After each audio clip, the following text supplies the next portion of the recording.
தெய்வம் நீ என்று உணர் யூடியூப் சேனல் உங்களை அன்புடன் வரவேற்கிறது.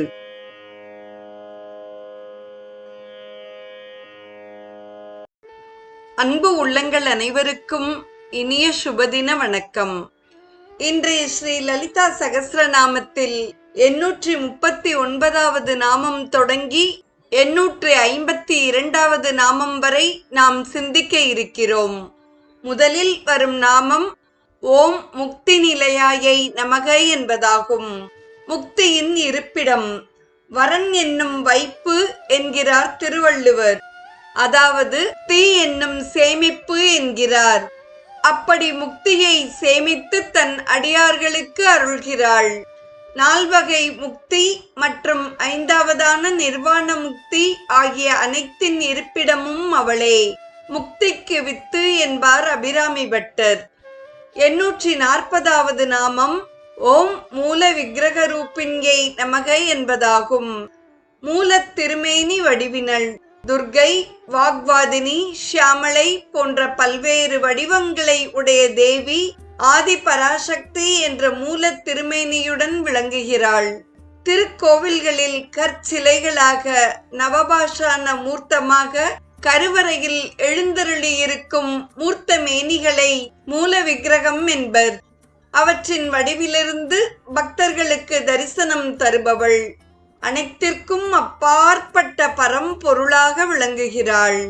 841ஆம் நாமம் ஓம் பாவஜ்ஞாயை நமக என்பதாகும். உட்கருத்தை அறிபவள், அனைவரின் உள்ளக்கருத்தையும் அறிபவள் தேவி.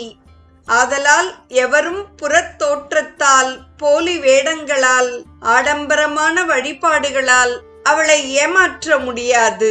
உள்ளத்தின் உள்ளே இருப்பதை அறியும் ஆற்றல் வெகு சிலருக்கே வாய்க்கும்.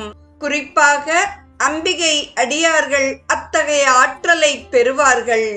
மகாகவி காளிதாசன் ஒரு வேதியரின் மானசீக பூஜையில் நேர்ந்த குறையை அறிந்தான். ராமனது கருத்தை அறிந்து ராமர் சீதையுடன் தங்குவதற்கு ஏற்ற பர்ணசாலையை அமைத்தான் லக்ஷ்மணன். பாவஜ்ஞேன கிருதஜ்ஞேன தர்மஜ்ஞேன ச லக்ஷ்மணா என்ற வால்மீகி ராமாயண ஸ்லோகம் மிகவும் பிரபலமானது. 842ஆம் நாமம் ஓம் பவரோகஜ்ஞை நமக என்பதாகும். பிறவிப் பிணியை அழிப்பவள். பவம் என்றால் பிறப்பு, பவரோகம் என்றால் எவராலும் தீர்த்து வைக்க முடியாத பிறவி நோய். அதனை தீர்ப்பவள் தேவி. தீரா நோய் தீர்த்தருள வல்லான் என்பது தேவாரம். அல்லல் பிறவி அறுப்பான் என்பது திருவாசகம். 843ஆம் நாமம் ஓம் பவச்சக்கர பிரவர்த்தின்யை நமக என்பதாகும். சம்சார சக்கரத்தை சுழற்றுபவள். பிறவியாகிய சக்கரத்தை அம்பிகை எப்போதும் சுழற்றிக் கொண்டே இருக்கிறாள். அதனால் வேறுபட்ட பிறவிகள் தோன்றுகின்றன. இன்ப துன்பங்கள் மாறி மாறி வருகின்றன. பவன் என்றால் சிவபெருமான். பவனுக்குரிய சக்கரம் ஆக்ஞா சக்கரமாகும். அதனை இயக்குபவள் அம்பிகை. 844ஆம் நாமம் ஓம் சந்தசாராயை நமக என்பதாகும். வேதத்தின் சாரமாக இருப்பவள். சந்தங்களை அடிப்படையாக கொண்ட வேதங்களை சந்தஸ் என்பர். வேதங்களின் சாரம் தேவியே. 845ஆம் நாமம் ஓம் சாஸ்திரசாராயை நமக என்பதாகும். சாஸ்திரங்களின் சாரமாக இருப்பவள். வேதங்களின் அடிச்சுவட்டில் இயற்றப்பட்ட நூல்கள் சாத்திரங்கள் எனப்பட்டன. பொருளியலை அர்த்த சாஸ்திரம் என்பர். வானசாஸ்திரம் என்பது விண்ணியல் நூல். இவ்வாறான அனைத்து நூல்களின் தேறு பொருளாக, அதாவது சாரமாக இருப்பவள் அம்பிகை. 846ஆம் நாமம் ஓம் மந்திரசாராயை நமக என்பதாகும். மந்திரங்களின் சாரமாக இருப்பவள். ஸ்ரீவித்தை முதலான அனைத்து மந்திரங்களின் தேறு பொருளாகவும் இருப்பவள் அம்பிகை. 847ஆம் நாமம் ஓம் தலோதர்யை நமக என்பதாகும். உள்ளடங்கிய வயிறு உள்ளவள். அனைத்து உலகங்களையும் பூத்தவள் என்றாலும் தேவியின் வயிறு உள்ளடங்கியே இருக்கிறது. இங்கும் வாக்தேவிகள் தேவியின் இளமை அழகில் மயங்கி உருவ வர்ணனை செய்கின்றனர்.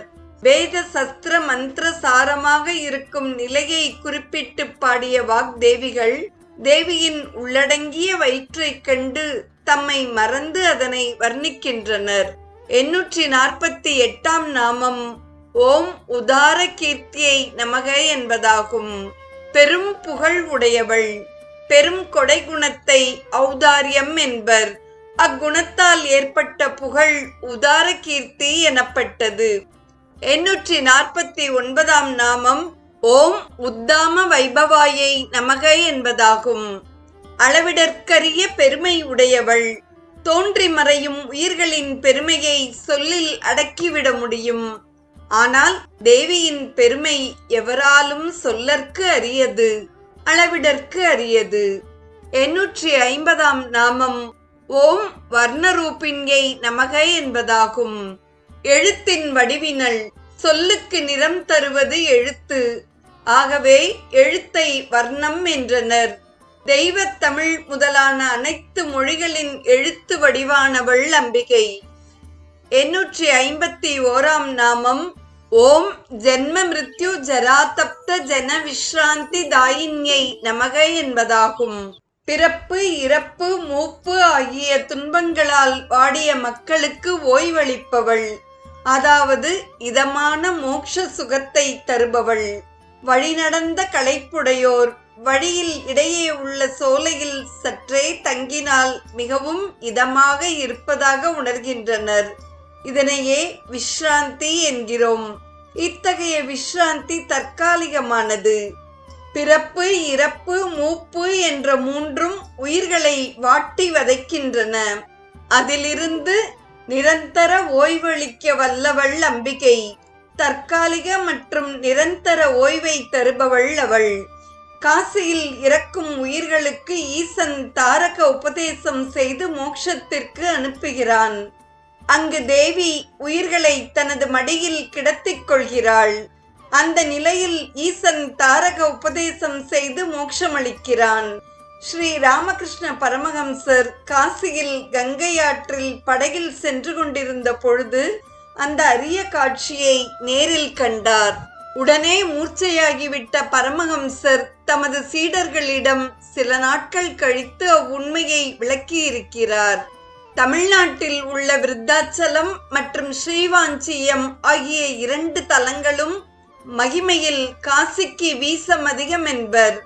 எதனால் அத்தலங்கள் காசியினும் சிறந்தது என்றால், இத்தலங்களில் இறக்கும் உயிர்களை தேவி தனது மடியில் கிடத்திக் கொண்டு பாவம் குழந்தை பிறப்பு இறப்பு மூப்பால் மிகவும் கஷ்டப்பட்டு விட்டது, நாம் சற்றே விஸ்ராந்தி அளிக்கலாம் என்று எண்ணி தனது முந்தானையால் காற்று வர வீசி ஆறுதல் தருகிறாள்.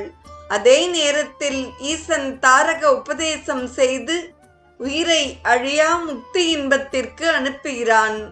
விருத்தாச்சலத்திலும் ஸ்ரீவாஞ்சியத்திலும் தேவி தன் முந்தானையால் வீசுவது அதிகம். அதனையே வீசம் அதிகம் என்று கூறுகின்றனர்.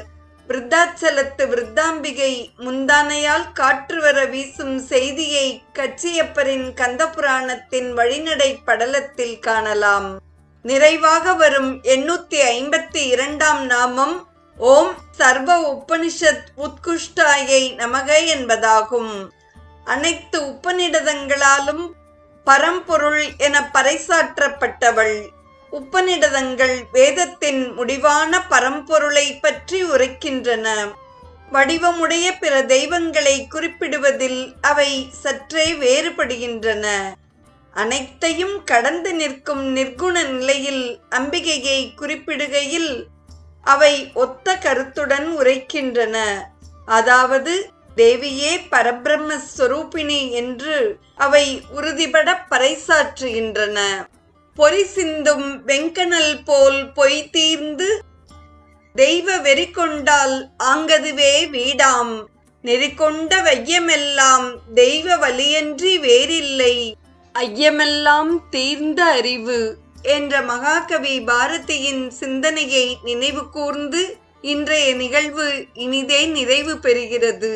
நாளையும் அன்னையின் சிறப்பை கூறும் நாமங்களையும் அதற்கான பொருளையும் தொடர்ந்து சிந்திப்போம். இன்றைய நிகழ்வில் ஸ்ரீ லலிதா சகஸ்ரநாமத்தில் 839வது நாமம் தொடங்கி 852வது நாமம் வரை நாமங்களையும் அதற்கான பொருளையும் செவிமடுத்த அத்துணை நல்ல உள்ளங்களுக்கும் நெஞ்சார்ந்த நன்றி. மீண்டும் நாளைய நிகழ்வில் இணைவோம்.